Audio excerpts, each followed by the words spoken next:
Muy buenas noches. Politeia, la noche de gala de la política otra vez en el aire.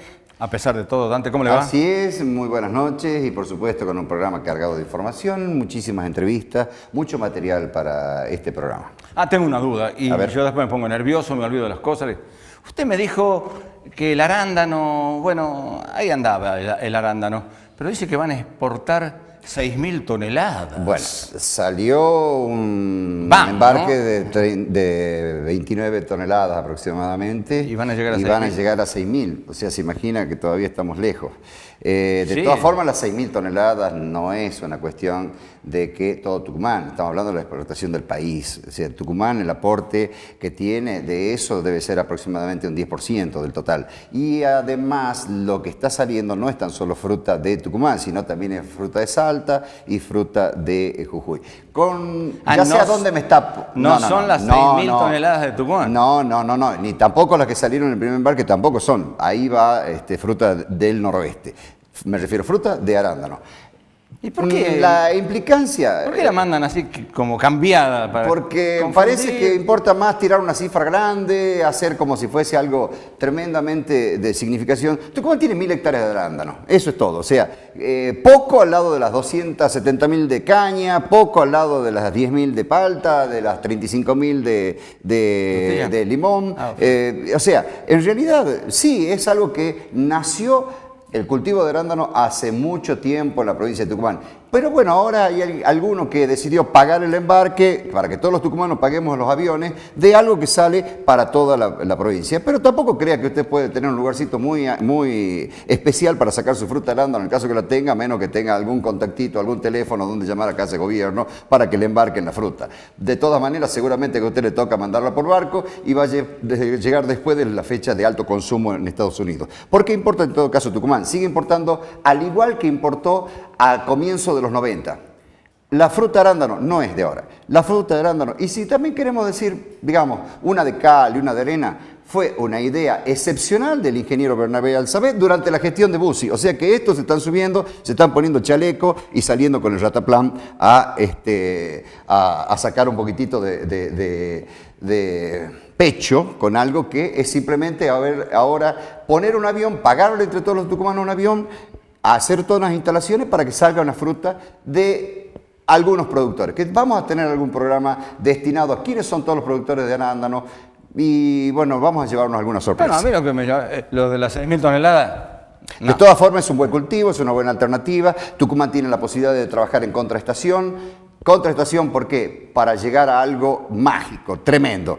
En Estados Unidos, el Día de Acción de Gracias, hay 300 millones de personas que consumen pavo con salsa de arándano. Imagínense la cantidad de arándanos que necesitan en un solo día. Y bueno, justamente Tucumán tiene la posibilidad de llegar a ese día porque nosotros tenemos fruta en el mes de septiembre. Agosto, septiembre. Y bueno, somos un privilegiado de la época y pensando en que esto le podemos llevar a los norteamericanos el día de mayor consumo nacional, y bueno, es una linda cosa, por supuesto, pero no es algo que en estos momentos nos esté dando ventaja comparativa. Son 20 empleados por hectárea. Eso es toda la cosecha de arándano. Y mucha acción de gracias vamos a tener que tener, porque como nos andamos peleando con Estados Unidos, no sé si nos van a vender a me tiró la puntita de la lengua, pero vamos a tener todo un programa respecto a todo lo que significa. Ya, para la presentación es larga.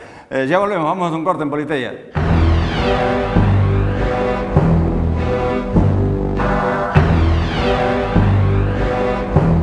Comenzamos en Politeia, Dante. Mira ese invitado que trajimos hoy. Bueno, yo creo que para algunas personas tal vez no sea conocido, pero estamos hablando con el doctor Oscar López, quien, tuvo el coraje o se animó de realizar una denuncia contra el enriquecimiento ilícito probable del doctor Mansur, el actual ministro de Salud de la Nación, y bueno, ya hizo una 9ª ampliación de denuncia hace poco tiempo. Sí, el ministro no deja de sorprendernos con su incremento de la riqueza, producto del robo de los dineros del erario público, porque realmente es imposible hacer una fortuna de tamaña magnitud ni con todos los salarios lícitos ahorrados, porque es funcionario público. Así que Como siempre, además, en este tipo de delitos, lo que aparece siempre es el vértice del iceberg, pero lo grande está abajo, y esto fue lo terrible del fallo de Bejas.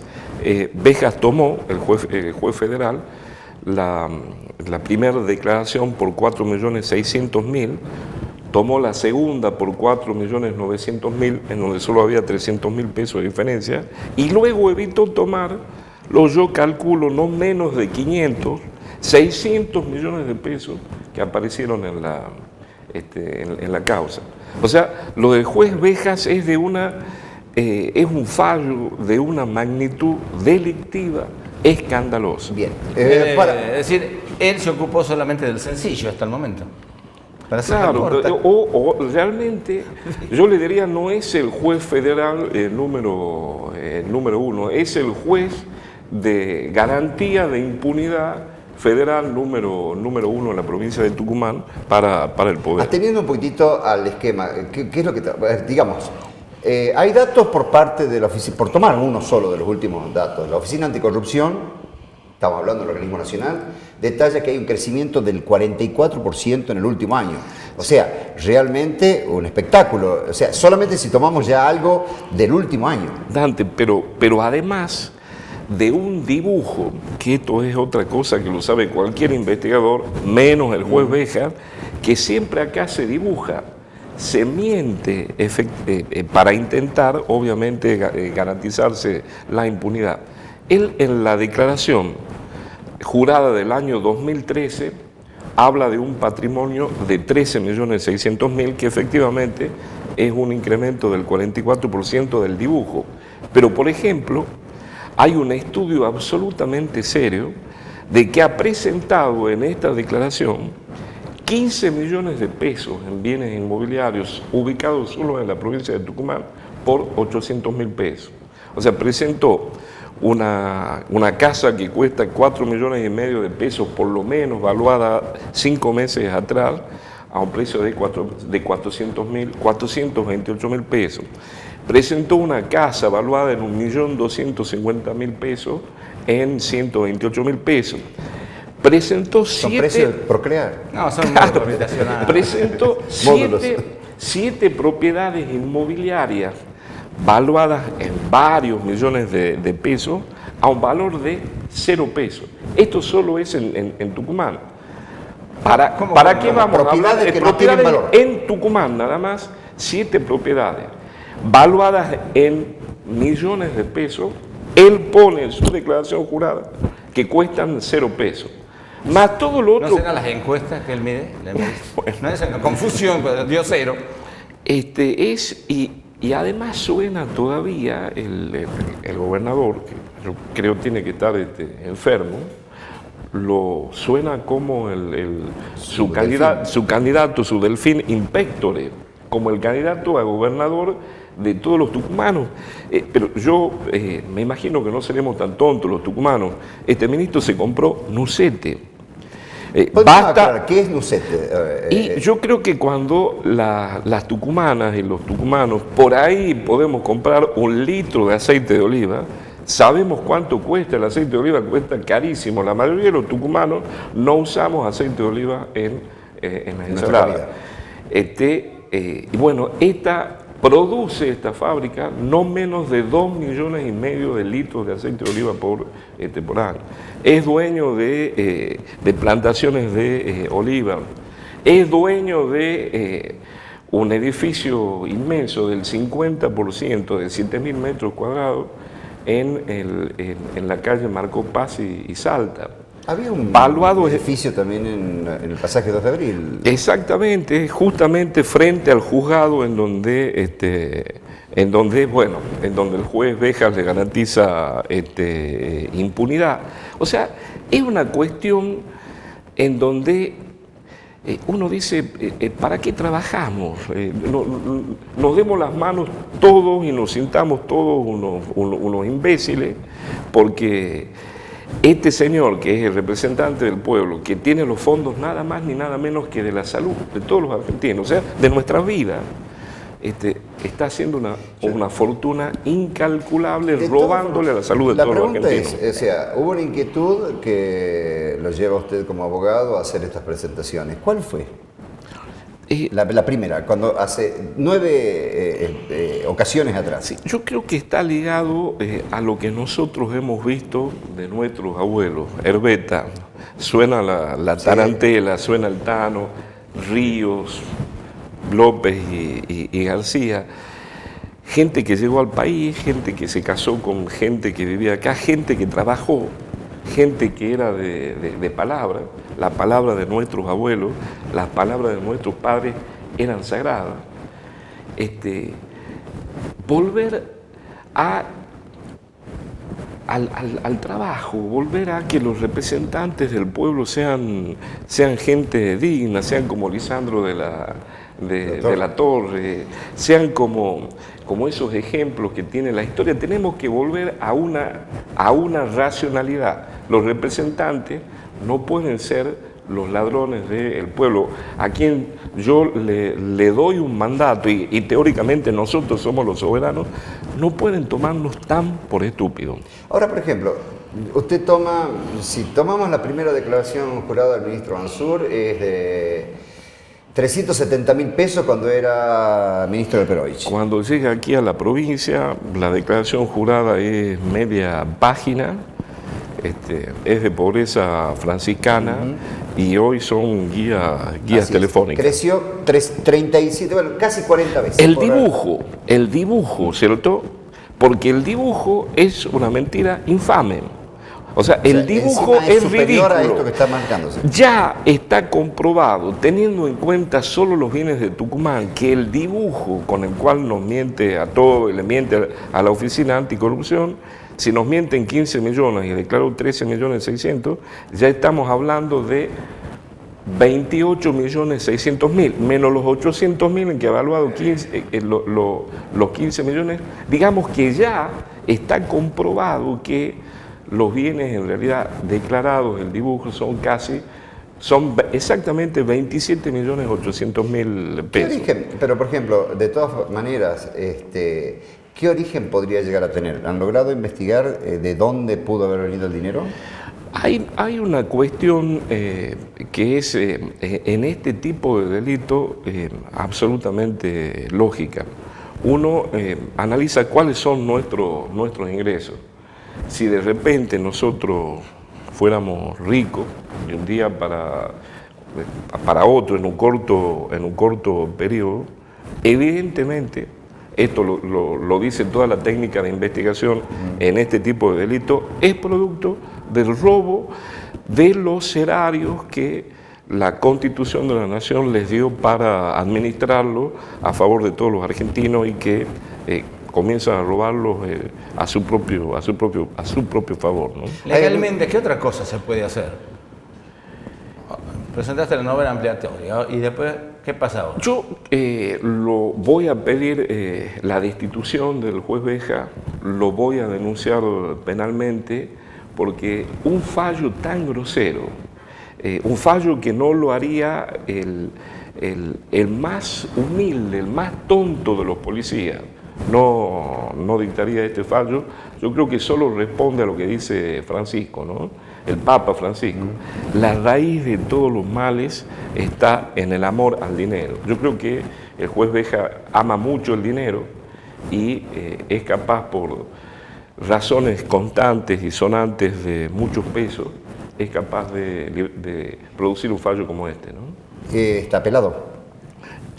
Hizo una muy buena apelación el fiscal federal, el doctor Carlos Brito. Sostuvo esa apelación el fiscal de Cámara, el doctor Gustavo Gómez. También intervino allí el fiscal general subrogante Peralta Palma, el doctor Peralta Palma, y ha efectuado un pedido muy interesante el doctor Antonio Gómez, que es que en una audiencia pública, lo dice la ley, fundamentar la apelación. Bueno, ahí sería muy interesante ver la cantidad de bienes solo del dibujo, ¿no? y que bueno, podamos verlo los tucumanos. ¿La audiencia pública esa tendría alguna fecha, alguna posibilidad? Está en apelación, tiene que decidirlo la Cámara, no lo ha decidido. El abogado de la defensa es el doctor Fernando Poviña, padre del juez federal número 2. Sé que se ha comportado con alguna violencia con el doctor Gómez cuando lo encontró averiguando sobre la causa, y que luego ha generado un intento, o sea, un pedido de recusación del fiscal Carlos Gómez, realmente una chicana más de las tantas que presentó la defensa de Mansur permanentemente y que lleva a una apelación por el fiscal intentar hacer lo que la ley autoriza absolutamente. La tarea del fiscal es investigar, es el que tiene en su cabeza el poder de investigación en nombre del Estado. Y bueno, esto parece que lo enoja al doctor Mansur y a la defensa. Obviamente yo creo que todo lo que le llegue sin lugar a duda al juez federal, doctor Fernando Poviña Hijo, se va a tener que excusar sin duda. ¿Cuántos años lleva la causa? Fue hecha la causa en abril del año 2010, o sea, ya estamos en 4 años. ¿En cualquier momento aprende a caminar? Bueno, ya debería haber aprendido a caminar. El gobernador decía muchas veces, qué bien que el ministro declara sus bienes. Yo siempre le contesté que lo importante no es que nos diga cuán rico es a través de un burdo dibujo, sino que explique de dónde ha sacado los bienes. No tiene ninguna otra explicación que no es el delito y la delincuencia. Siempre fue funcionario público de un pasado muy humilde, cosa que yo creo que solo enaltece a una persona, que todos vengamos de orígenes humildes, no dice nada, al contrario, pero fue asesor de la Municipalidad de Simoca, tuvo pequeñas asesorías, luego fue asesor por San Juan o por San Luis. Luego fue funcionario en el ministerio con García Ginés, y cuando llega a Tucumán como ministro de Alperovich, ahí comienza la gran fortuna, y todos recordaremos Funsal. Funsal era un programa de endodoncia para robar en toda la República Argentina. Acá la fundación ni existía, ya habían dispuesto el pago de 800.000 pesos, y todos recuerdan también los tucumanos, y esta es una denuncia penal, cómo bajaron la mortalidad infantil. Lo bajaron no por un problema de estadísticas, lo bajaron a través de una figura de genocidio. Se dispuso que los niños de hasta 500 gramos, los recién nacidos, en realidad pueden ser hasta 800 o 900, si tienen graves problemas de salud, hay órdenes en toda la República Argentina de no atenderlos, de dejarlos morir. Entonces, dejados morir de esta manera, pasan a ser, no influye... No nacido, primero. Claro, son directamente... O sea, no hay mortalidad nacido, infantil porque directamente no figura en el registro como nacido. No influye en el ítem de mortalidad infantil. Claro, vino gente de Bolivia a ver el milagro tucumano, hicieron un papelón internacional de aquellos, como las 6.000 toneladas de arándanos. Y uno lee, permanentemente lee, que hay abuelos que dicen, yo quiero ver a mi nietito, mi nietita, que ustedes ya me han informado que está muerto, y cuando van a verla, están vivos. Aquí esto es terrible decirlo, pero lo tenemos que saber los tucumanos. Hizo una gran investigación un colega de ustedes, Joli Baden. Él recibió testimonios directos de quienes llevan los féretros, en donde entran los cadáveres de muchos niños, que al día siguiente, todavía cuando los estaban llevando, todavía había alguno que respiraba o que lloraba. O sea, realmente es terrible, ¿no? Eso es Es gravísimo. Ya lo creo, y es justo uno de los temas que vamos a analizar en otro programa. Realmente le agradezco muchísimo. Está denunciado penalmente en la justicia federal y en la justicia provincial, firmado.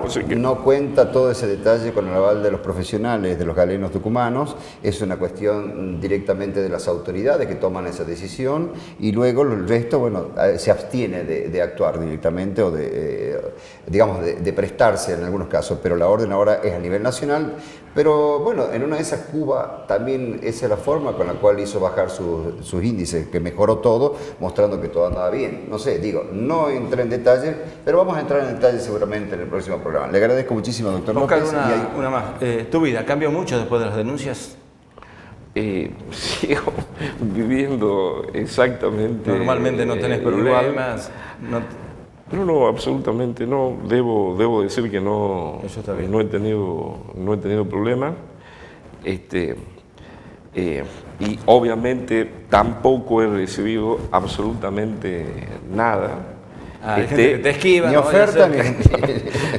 Pero sí, estar peleado con el poder es un poco más duro, pero lo asumo, ¿no? Es parte de mi diezmo. Gracias por estar acá en Politeia. Lo felicito por este programa, que es una bocanada de oxígeno para la democracia y para la República.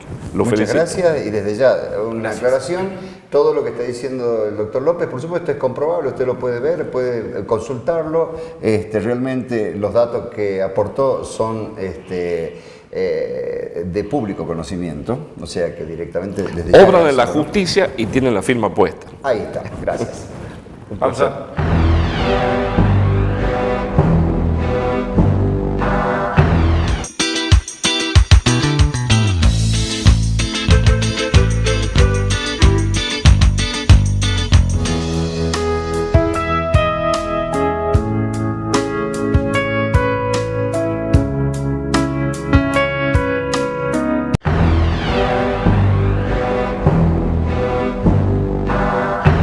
Seguimos en Politeia, y bueno, uno de los temas que siempre nos preocupa al programa, y en particular, me imagino a usted, es la marcha de la actividad azucarera. Para ello tenemos la presencia del ingeniero José del Pero, dirigente azucarero del sector cañero, justamente.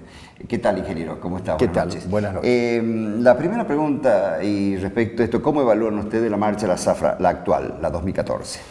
Y bueno, con bastantes problemas, porque se está trabajando a pérdida, toda vez que si nosotros valoramos que todos los días se muelen de 100 a 120.000 toneladas de caña, para los cuales son necesarios el aporte para la parte agrícola, digamos, 100 pesos entre cosecha, flete y algún pequeño gasto, y en la parte de la industrialización otros 100 pesos. Todos los días la actividad está poniendo 20 a 25 millones de pesos para que eso sea posible. Más impuestos. Entonces, el problema es que el costo financiero es muy elevado, y el precio que está teniendo en este momento la bolsa de azúcar es demasiado bajo. Entonces, cuando uno analiza el panorama a futuro, y no hay la certidumbre como para prever que se puedan absorber y tener además un plus de ganancia razonable, absorber, digo, los costos financieros. Por ejemplo, desde que comenzó la zafra este año hasta el día de hoy, que tenemos un importante avance de zafra. Son 14 millones de toneladas de caña, y si nosotros nos valoramos esto, 200 pesos, digamos, ¿no es cierto?, que hacen estrictamente a un costo operativo mínimo. Nada más que para tener azúcar. Son 2.800 millones de pesos que hacen falta. ¿Y qué es lo que pasa? La actividad en su mayoría no tiene capital de trabajo. Entonces, ¿cómo se está financiando? Y con el producto. Mal vendiendo. Pero aparte de eso, para llegar a abordar esta zafra, hubo un endeudamiento bastante apreciable, y que se tiene que estar pagando simultáneamente con los gastos de esta zafra. Yo le hago una valoración mínima de 1.200 millones de pesos en las inversiones que se han hecho para llegar, y bueno, hay cheques y un montón de instrumentos. Hubo tropiezos en varios ingenios, incluso también con cheques. Entonces son 4.000 millones de pesos, y no es menor, digamos, tener previsto cómo se va a financiar una zafra antes de que ésta se desarrolle. Y la verdad que se está financiando con el azúcar, y de ahí que los precios sean precios bastante que no son compensatorios. Lo mismo, si a eso le ponemos el componente impositivo, seguro que estamos con situaciones de quebranto. O sea, va a depender de la escala de cada uno, pero a más de uno le debe quedar una situación de quebranto, pero lo tiene que hacer porque la caña está en pie y la tiene que cosechar y tiene que producir y tiene que tratar de salvar algo.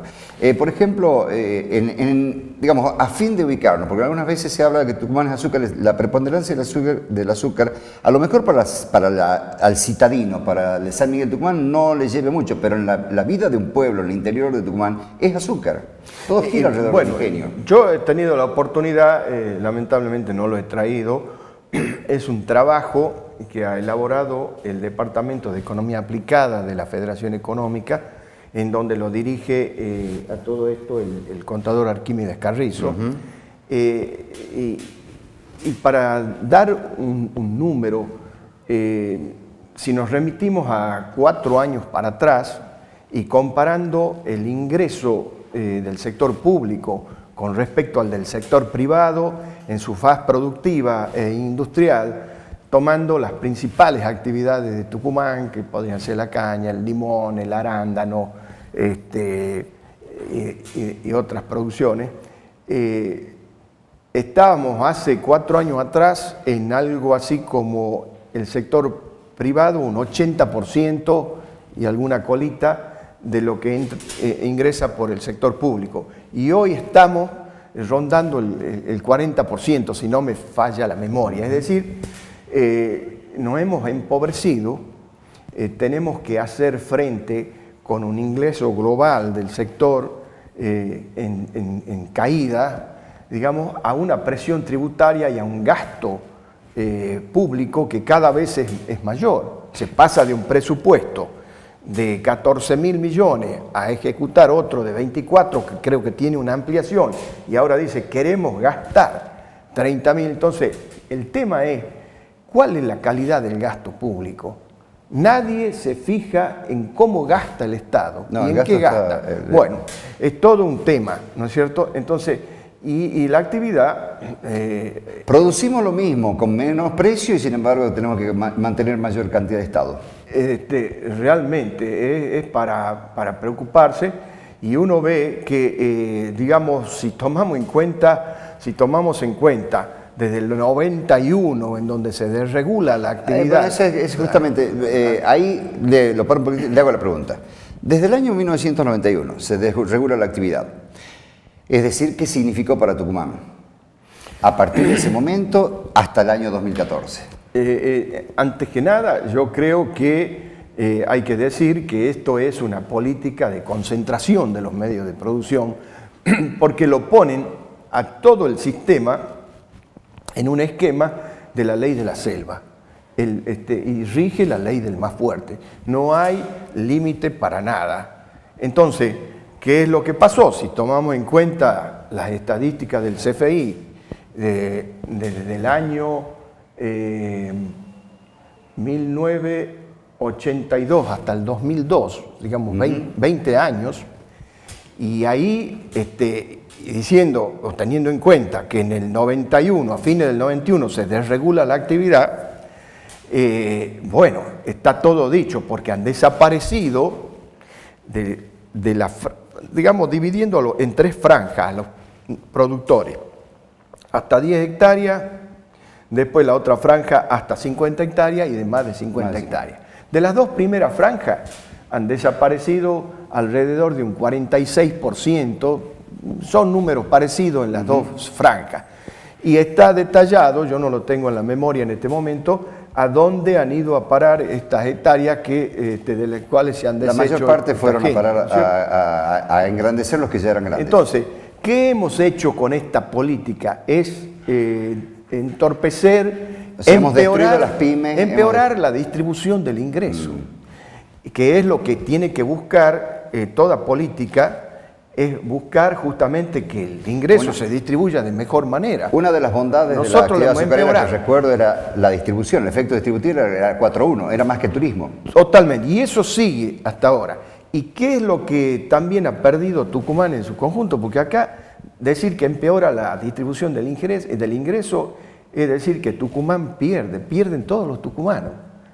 Sobre todo el interior, porque el interior de la provincia básicamente vive de los ingenios. Exactamente. Lo hemos vivido justamente a partir del año 91, hubo cierres de ingenios. Cerraba el ingenio y se moría un pueblo. Y es más gente que pasa a estados marginales o un empobrecimiento. Entonces, como operadores o actores del mercado, si lo tomamos desde ese punto de vista, es una cuestión que no es deseable.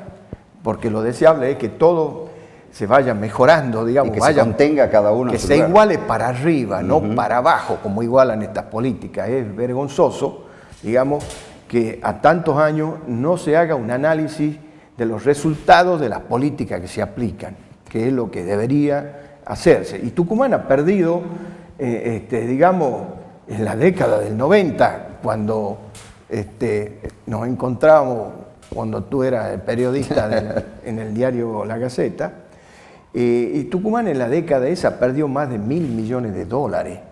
Y bueno, después siguió perdiendo, que ahí también en el sector industrial, el amigo... $1.000 millones, yo querría tomar... pero no son esos solo 1.000 millones, sí. Se han perdido otros tantos. Por 4 por el efecto multiplicador que tiene, justamente. Entonces, esto es el empobrecimiento que está evidenciando, digamos, por qué no se hacen determinadas inversiones para mejorar todo el sistema. Aquí hay mucho para mejorar. Por ejemplo, desde el punto de vista vial, los caminos siguen siendo los mismos que en lo de los 80, en los 90, en el 1000 se mejoró algo, hay caminos pavimentados en el interior. Pero hacia el sector productivo. Yendo a la misma industria, digamos, el campo incorpora rápidamente las tecnologías con procesadores integrales en nuevas variedades de caña, implementos agrícolas. Pero en el sector industrial hace falta, a mi criterio, una revolución, diríamos, que es incorporar fuertemente en la parte de vapor calderas de más alta presión que hagan un aprovechamiento más eficiente de la energía disponible en el bagazo, mejorar la calidad del azúcar, que las fábricas que hoy no cuentan con las destilerías para el alcohol la tengan, con las plantas de tratamiento de efluente, mejorar la calidad del azúcar, es decir, y también, que no es menor, poner, digamos, a disposición de los tucumanos una oferta energética que yo me animo a decir que el conjunto de los 15 ingenios podría incrementar en alrededor de 400 megavatios al sistema, que sería muy importante para todos los 400 tucumanos. megavatios, ¿no? Entonces, toda una cifra. Todas estas cosas, porque vivimos de crisis en crisis, que es la particularidad que tienen estas políticas, ¿no es cierto?, de concentradora, porque la crisis la sufren casi todos, pero hay algunos que pueden, que tienen espalda, y esta es la... Pero, por ejemplo, a mí me llama la atención, por ejemplo, Débora Giorgi, una conocedora del sector azucarero, creo que no sé si le habrá abierto la puerta media vez desde que ella está en el cargo. Es como que siempre se habla de lo mismo. Cuando comienza la zafra, se puede hablar de cogeneración de energía, de un montón de situaciones. Y luego, bueno, lo urgente parece que no deja lugar a lo importante y estamos todos los días en la trinchera y no se tocan los grandes temas. Sí, esto debería ser objeto de una política de Estado más digamos, con la importancia y la permanencia. El cañero está atendiendo su producción, el ingenio también, y así sucesivamente. Alguien tiene que estar por encima tratando de tirar una línea matriz para que se llegue adelante a buen puerto. ¿Qué datos tenemos, por ejemplo, de producción al 30? ¿Qué estado de avance? Al 30 de septiembre llevan molida alrededor de 11.700.000 toneladas. 700.000 toneladas, y de producción de azúcar al día de hoy diríamos 1.200.000, redondeando, porque se producen entre 11 y 12.000 toneladas de azúcar todos los días. Pasando el 80% de avance de zafra. Ya se pasó, de acuerdo a los datos disponibles, y con rendimientos generales para provincia que están arriba del 10. La caña está con buenos rendimientos. Muy bueno. O sea, agroecológicamente estuvo bien la campaña. Al principio no, porque se comenzó temprano y hubo dificultades para la maduración, pero después de un mes y medio de zafra, esto mejoró, fue mejorando paulatinamente. La última pregunta, y esta es referida a la situación internacional. Bueno, sube el dólar, ¿esto tiene influencias en el mercado azucarero? Yo diría, tiene una influencia por el lado de las deudas que se han contraído para equipamiento, pero por el otro lado, una influencia relativa porque, digamos, no hay, a mi entender, grandes saldos exportables. Aparentemente se llegaría al final de la zafra y según algunos números que he visto, estarían alrededor de las 200.000 toneladas de azúcar lo que habría que exportar. ¿La cuota americana cuánto toma? En este momento no la tengo a la cifra, pero bueno, esta es una cuestión que siempre se cumple, porque si no se pierde, y además otros mercados de Chile, el Uruguay, que siempre se los está... ¿Qué precio están vigente actual para la bolsa de azúcar? Y la bolsa de azúcar, digamos, tomando en cuenta un precio vagón ingenio de contado, y está, digamos, en el mejor de los casos, alrededor de 200 pesos. ¿Término maquila sigue funcionando bien? Y la maquila es el único sistema que le garantiza a los productores el cobro de sus acreencias, y más en situaciones muy difíciles que ya vivimos y que creo que se van a endurecer, se van a hacer más difíciles en los próximos tiempos. Ingeniero Del Pero, siempre bienvenido a su presencia y por supuesto vamos a seguir analizando. Un corte, por favor.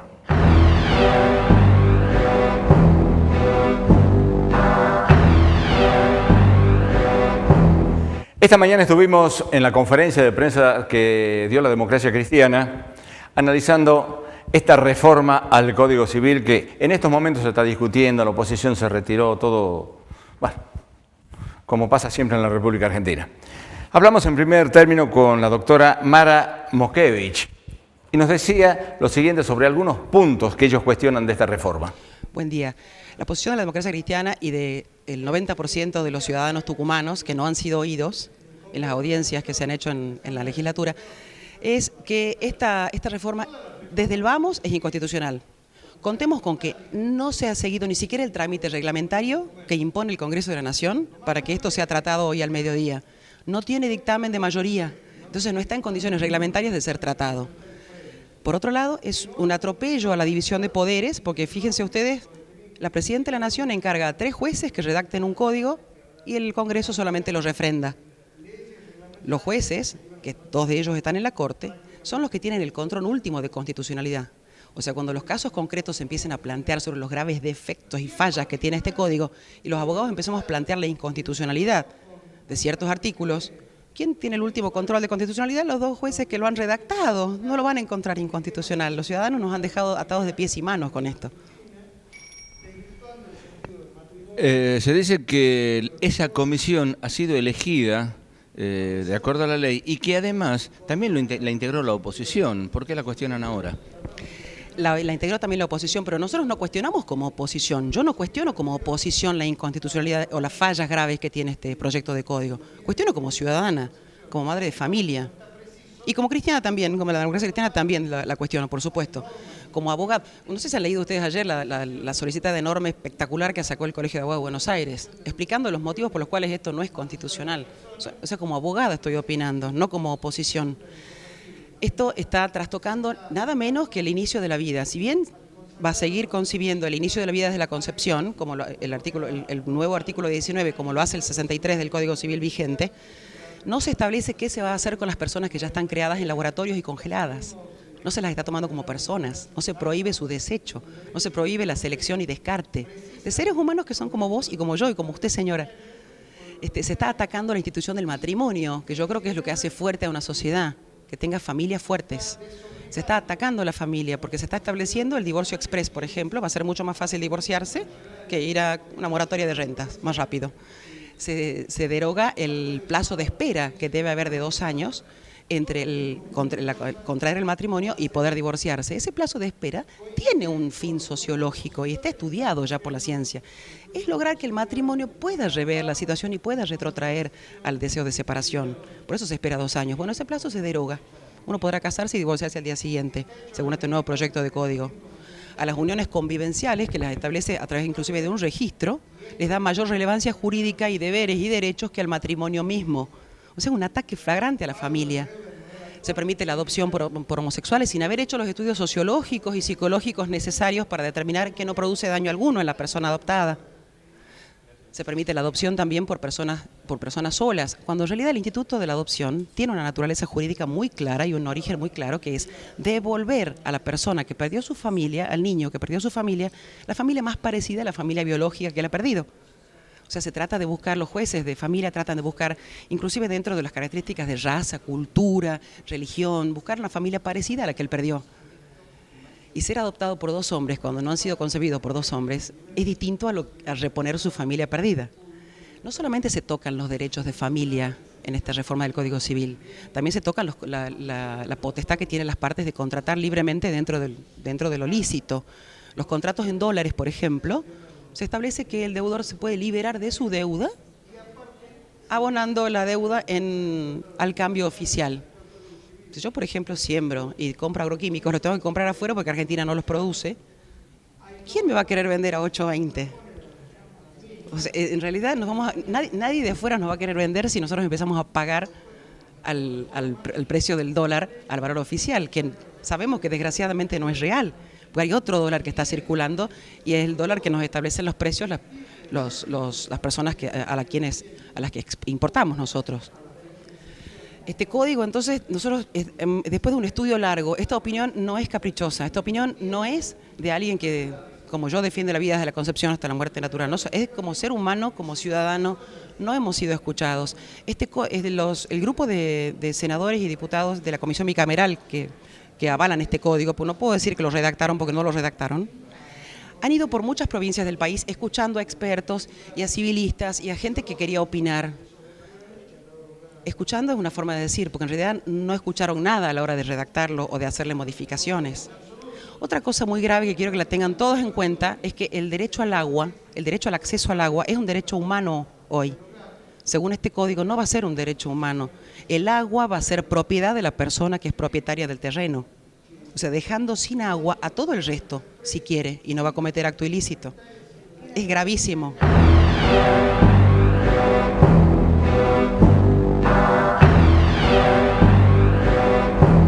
Al doctor Páez le preguntamos, según su opinión de político, ¿por qué el apuro del gobierno? Mire lo que nos respondía. Mire, yo tengo una respuesta. El gobierno teme en 2015 perder la mayoría, o pronto, porque esa fuga de legisladores hacia otro frente político les va a hacer perder la mayoría. Hoy han tenido dificultades para armar con gente de otros bloques para poder armar la mayoría.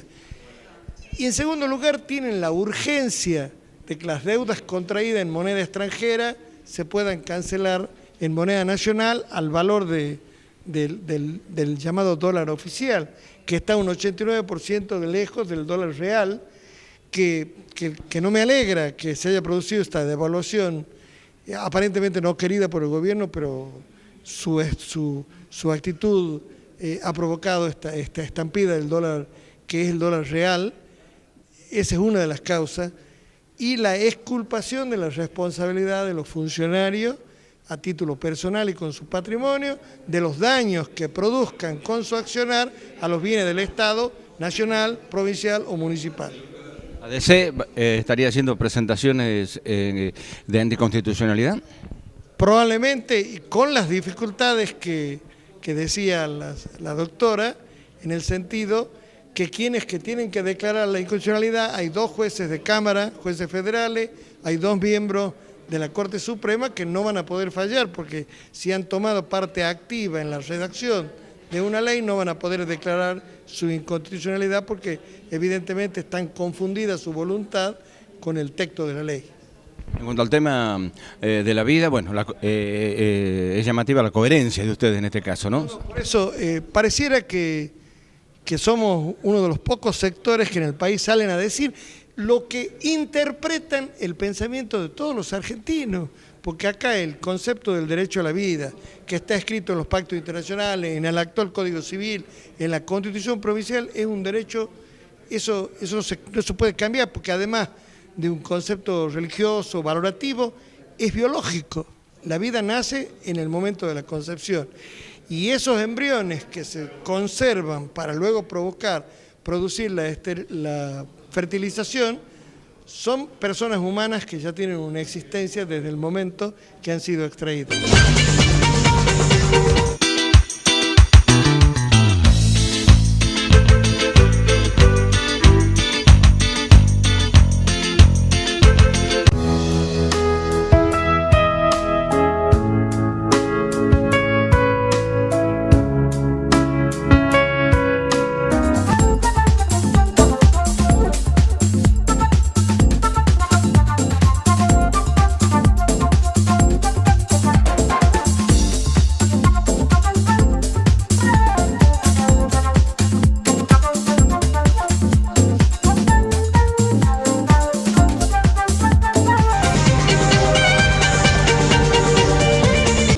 Ya estamos de vuelta y estamos de vuelta en la mesa, ya está Dante Arbeto también para el cierre.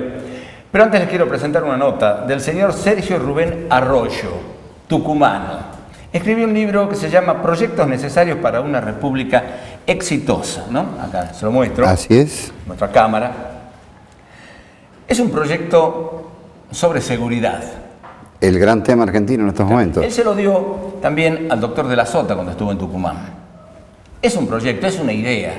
Bienvenida sea. Habrá que analizarla. Como esta mañana veía, por ejemplo, unos afiches de Nacho Goloviski, el concejal, creo que estaba como un proyecto, vías exclusivas para colectivos y taxis.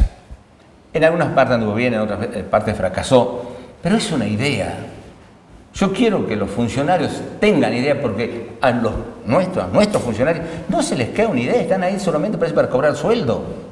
Bueno, vamos con la nota. Bueno, estuve con el doctor de la Sota, le entregué mi primer libro en el año 2011, con el tema Creo tener la solución, con respecto a la inseguridad que hay en la provincia. Es un problema endémico y en todo el país y en otros países del mundo. ¿El libro se llama? Tolerancia Cero, es sobre el tema de seguridad. Tiene 3 proyectos, uno es inventar la moneda del Merco y la otra es un proyecto necesario por una república. ¿Te lo recibió? Me lo recibió y me dijo que lo va a llevar a cabo, que estamos con un problema muy grave, no sé si diría yo institucionalmente, en el sistema, el tema de las comisarías. Lo que yo propongo acá, el sistema de comisaría que se renueve, porque el sistema es arcaico y obsoleto. Lo que yo propongo acá es que cambiemos el sistema de comisaría, porque nunca fue renovado, desde que uno tiene uso y razón, usted o yo, desde los años 100, 200 años atrás. Lo que yo propongo es crear las comisarías flotantes o comisarías móviles, cada 30 cuadras. ¿Para qué? Para que esto se termine. Creo que se va a terminar el problema de la inseguridad.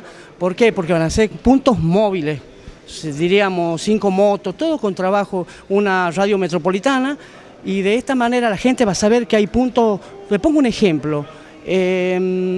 Avenida Roca y Moreno, que sea una fija, porque en la zona sur nos están matando los motochorros, los que salen, o los famosos cacos, que les decimos actualmente, que nos están tironeando cartelas a las mujeres, a los hombres grandes. Entonces, ¿qué es lo que propongo yo?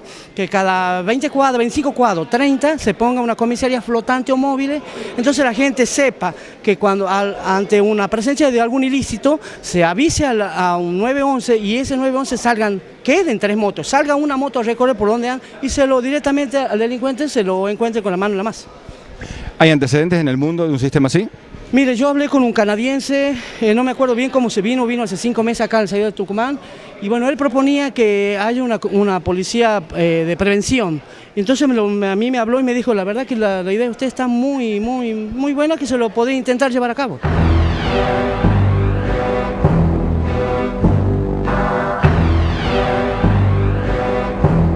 Bien, esa es la nota. tolerancia cero, dice en la tapa del libro, contra la inseguridad, una justicia penal justa y eficiente es posible. Sí, supongo que debe ser posible, otros países lo lograron. Yo creo que la gran reforma necesaria era sobre la justicia penal, pero me gustaría que hagamos una mesa panel, invitemos juristas y que nos digan exactamente qué es lo que está pasando con la justicia penal en Argentina, que son muchas cosas.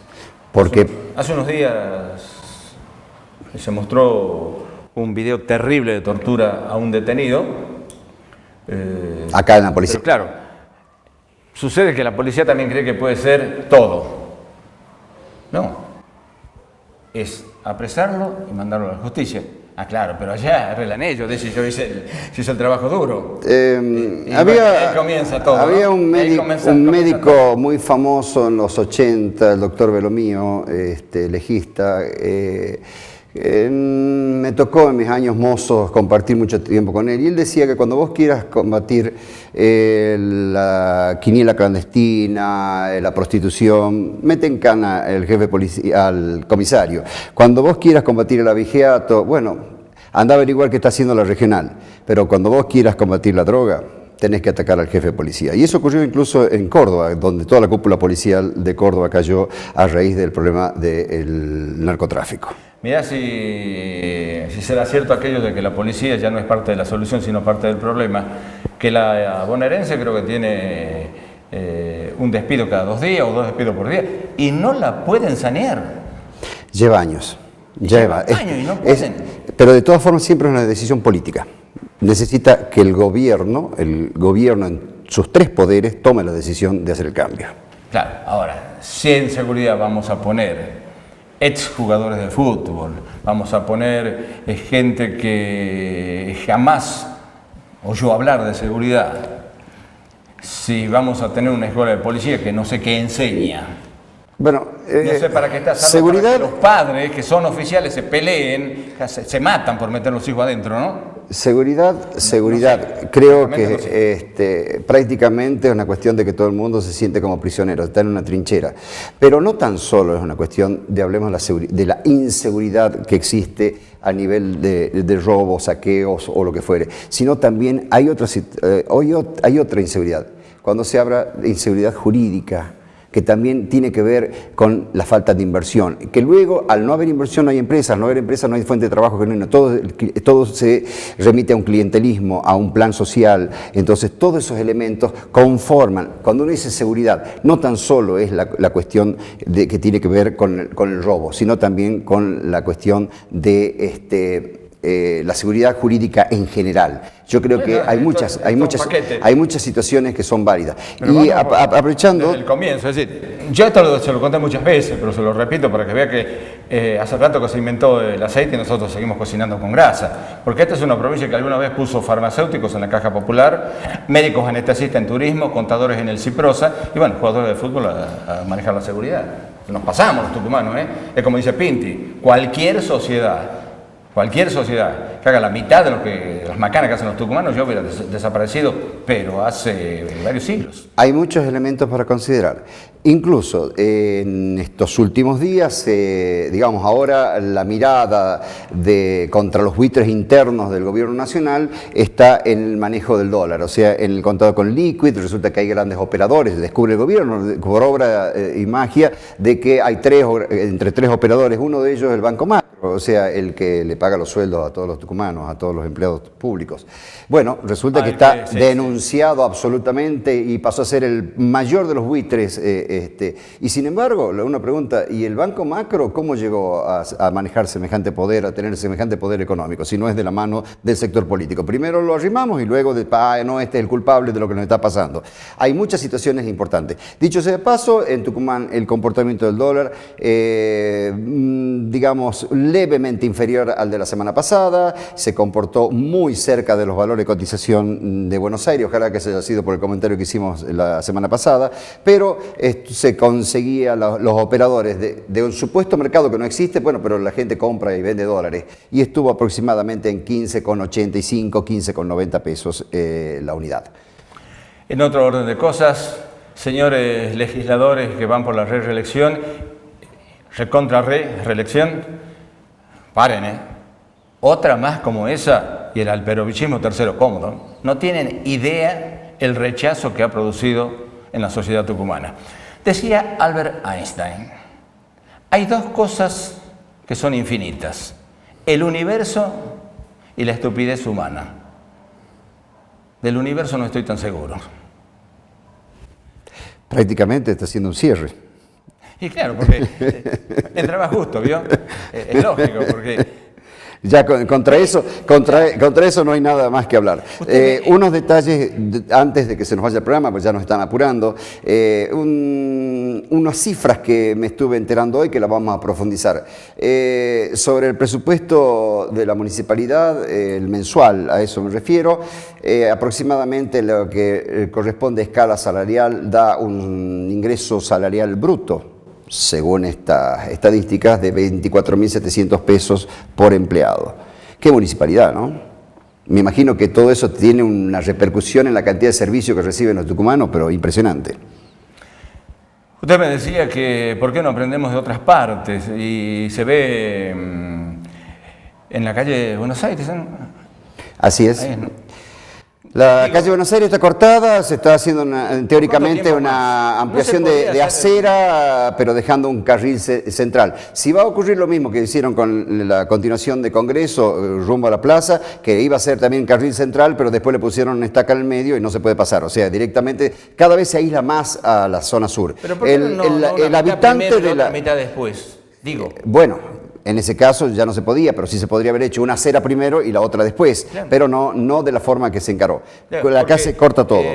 Yo pienso en el comerciante. ¿Y por qué no en el individuo? Yo alguna vez, escuchaba la vez pasada, uno de los